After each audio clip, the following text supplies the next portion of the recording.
প্রত্যেকটা মুহূর্তে যে খবরগুলো আপনাদের সামনে আমরা তুলে ধরছি, আর এই মুহূর্তে যে ছবি আপনারা দেখতে পাচ্ছেন, সবার প্রথম রিপাবলিক বাংলা তুলে ধরছে ঘটনার আগে চন্দ্রনাথের গাড়ির ছবি। মধ্যগ্রাম থেকে যখন চন্দ্রনাথ রথের গাড়ি যখন পাস করছিল, ঠিক সেই মুহূর্তে রাস্তায় থাকা সিসি ক্যামেরায় ধরা পড়েছে সেই ছবি। প্রথম এবং এক্সক্লুসিভ সেই ছবি আপনাদের সামনে আমরা তুলে ধরছি। নজরে বিধাননগর পুলিশ এলাকার সিসি ক্যামেরার সেই ছবি আপনাদের সামনে আমরা তুলে ধরছি।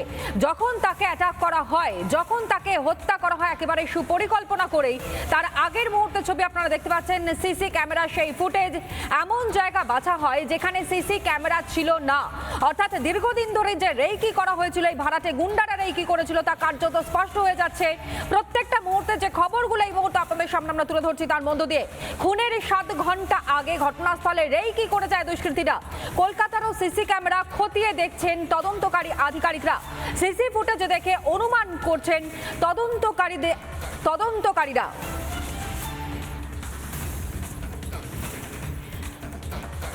জগদল বিধানসভার বিধায়ক রাজেশ কুমার, তিনি এই মুহূর্তে আমাদের সঙ্গে রয়েছেন।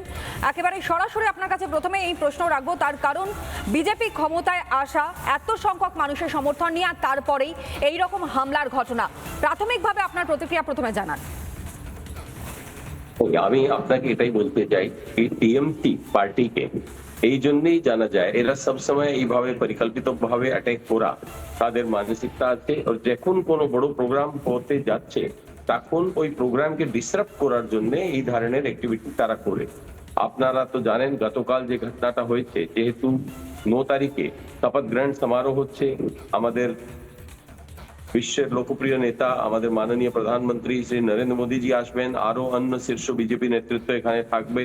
তার জন্য এরা সব জিনিসকে ডিসরাপ্ট করার জন্য, আর যেখানে বিজেপি এটা এনশিওর করছে কি কোনো লোকের উপরে কোনো ধরনের অ্যাটাক হবে না, কোনো পাড়াতে কোনো গন্ডগোল হবে না, শান্তি শৃঙ্খলা বজায় থাকে। আমরা প্রত্যেক থানায় গিয়ে শান্তি শৃঙ্খলা বজায় রাখার জন্য মিটিং করছি। ওখানে এরা কন্টিনিউয়াসলি পুরো এরিয়াকে ডিস্টার্ব করার জন্য চেষ্টা করছে। আর আপনারা আগেও দেখেছেন, যখন 27 তারিখে আমাদের মাননীয় প্রধানমন্ত্রীজি জগদ্দলে এসেছিলেন, তার একদিন আগে রাত্রিতে যখন আমি জগদ্দল থানায় গিয়েছিলাম, তখন এরা জগদ্দল থানার ভিতরে ঢুকে আমার উপরে অ্যাটাক করেছে, আমার উপরে প্রাণ নাশের চেষ্টা করেছে।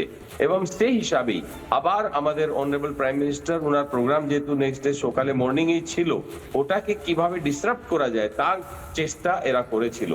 এরা সব সময় একটাই জিনিস জানে, কিভাবে গুন্ডামি করতে হবে। ক্রিমিনালদেরকে প্রশ্রয় দিয়ে যেভাবে কাজ করেছে, আমরা এটা এনশিওর করব। আমরা গতকাল রাত্রে 2টা-2:30 অব্দি আমরা ওখানেই ছিলাম, সব নেতৃত্ববৃন্দ আমাদের সব ওখানেই ছিল।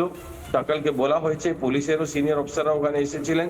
একটাই রিকোয়েস্ট করা হয়েছে, ইমিডিয়েটলি যারা দুষ্কৃতী আছে তাদেরকে সিসিটিভি দেখে, তাদের কল ডিটেল দেখে, না অন্য কোনো ভাবে যে পুলিশের তদন্তের মেথডস আছে ওটাকে প্রযুক্ত করে ইমিডিয়েটলি তাদেরকে অ্যারেস্ট করতে হবে এবং কঠোরতম ব্যবস্থা নিতে হবে। এই ধরনের ঘটনা সহ্য করা যাবে না।